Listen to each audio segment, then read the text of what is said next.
Golfers, let's talk about spin. Spin definition, rotations of the ball per minute at launch. So what happens, we have 14 clubs in our bag and they're all designed a little differently. The putter, when it hits the equator of the golf ball, the putter loft, very little, a couple 3 degrees of putter loft. It basically touches fractionally below the equator of a golf ball identified by this orange piece of tape on my big hula hoop.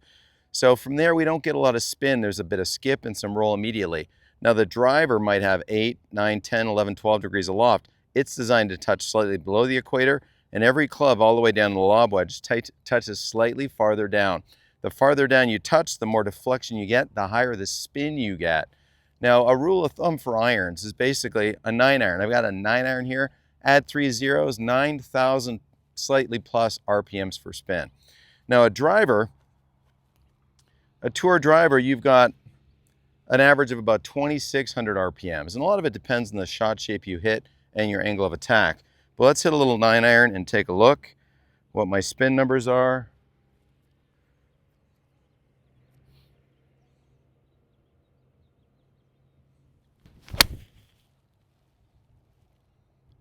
So there's a nice little strike.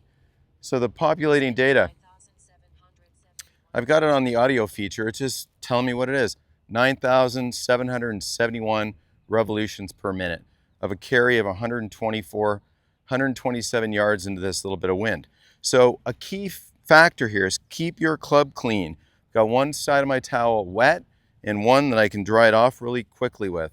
Even if you're on a range mat and you hit a bunch of irons in a row, let's say you hit an 8-iron 10 times in a row, you are transferring the skin of the golf ball onto the face, and believe it or not, that acts as a lubricant. So does a dirty golf club. So you want to keep your clubs clean when you're practicing so you get accurate spin numbers. Why is spin so important?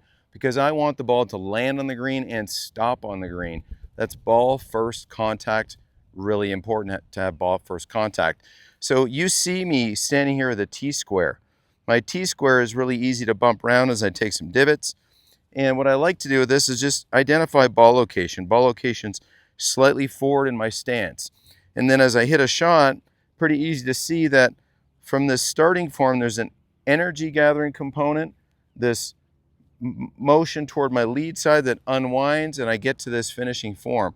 Basically, where I am right now is quite a bit ahead of where that golf ball is, and that's what helps me take the down and out version of my swing hula hoop, touch the ball, create that spin, and get to the finishing form without a situation where I'm hitting grass or lubricating the face that might reduce the spin and create some kind of a shot that's unreliable.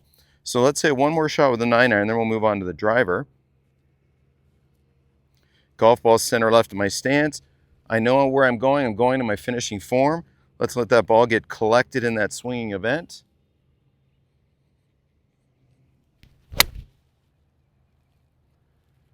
A slightly skinny strike, but not too bad. Outcome's going to be fine.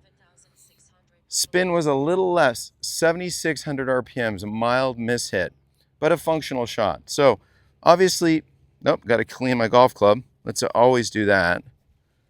Let's hit one more 9-iron.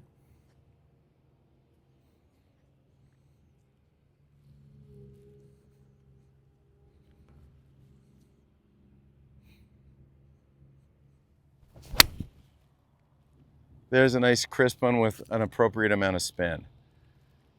Let that land.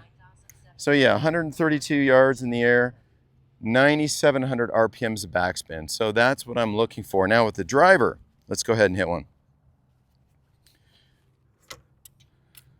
So spin is your friend. Spin will keep the ball up in the air. However, we don't want to exacerbate spin because too much spin will have a golf ball that fights the air. So let's hit a drive and see what we get. Change my club to track this correctly. There we go. Just quickly put it on driver.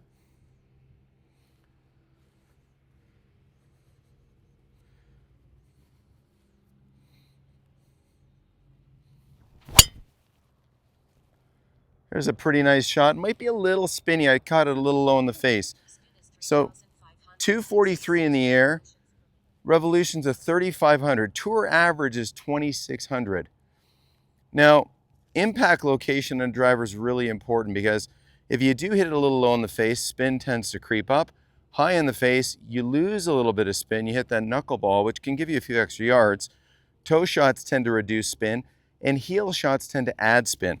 Let's hit one more if I can get in that sweet window in the mid 2000s, but by hitting it a bit more in the center of the face.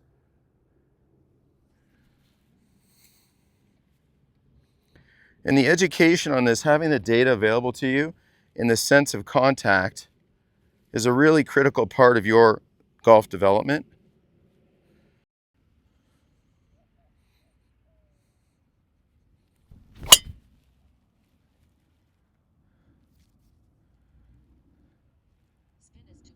So 2,900 spin, carry 248, so not too shabby. So really important to understand spin. And now with a driver, say you see something like this when you get your Mevo Plus.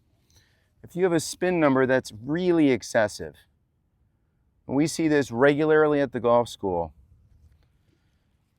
a spin number that might be in a condition like this. Well, that ball is actually slicing a ton, actually going off the driving range. The spin is 5,400 RPMs, not an effective transfer of energy because there's too much spin. And when you have a spin number that's really high with a driver, we have to try to work to get that golf club relaxed a bit more behind you so that when you unwind, the club can travel a little bit more inside to out so that you're getting a loft being applied to the golf ball that isn't adding excessive friction by being down and across.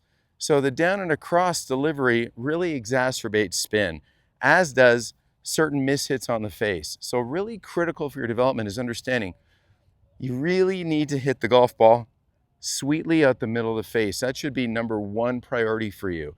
Can you hit the golf ball in the middle of the face? And then number two, can you start to work on a path where the arms and club get a little bit more down as we rotate into the golf ball versus something that gets a little anxious from the top, gets too steep, and from here you have no choice but to hit down on the ball excessively and create too much spin. So I hope you enjoyed that content, understanding that spin is your friend, and with your Mevo Plus, you can work on your skill development and hit better golf shots.